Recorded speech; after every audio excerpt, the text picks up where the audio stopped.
Hi అండి, అందరు ఎలా ఉన్నారు? ఈరోజు డిసెంబర్ 31 కదా. సో ఇయర్ ఎండ్ బాగానే ఏదో అలా అయ్యింది.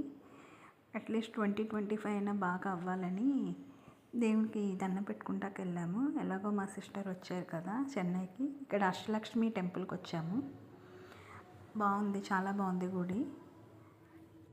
సముద్రం ఎదురుగా ఉందండి గుడి. చాలా బాగుంది, చాలా పీస్ఫుల్గా అనిపించింది. ఇంకా టెంపుల్ తర్వాత కెఫేకి వెళ్ళాము. ఇక్కడ ఒక ఇన్సిడెంట్ జరిగింది, చెప్తాము. ఆ కెఫేకి వెళ్తే ఆ కెఫే నేమ్ నేను మర్చిపోయాను. సో అది చాలా కాస్ట్ అనిపించింది. సర్లే, ఇంత కాస్ట్ మనం పెట్టలేము, పైగా బీఫ్ అది ఉంది, ఎందుకులే అని చెప్పి వేరే కెఫేకి వచ్చాము. అదే కాస్ట్ అనుకుంటే దీనికన్నా ఈ కెఫే ఇంకా కాస్ట్గా ఉంది. పన్నీర్ టిక్కా అండి, అవేదో పేరు వేసి పెట్టాడు. ఇంకా 688 అయ్యిందండి. ఇంకా సర్లే వచ్చాక లేసిపోతే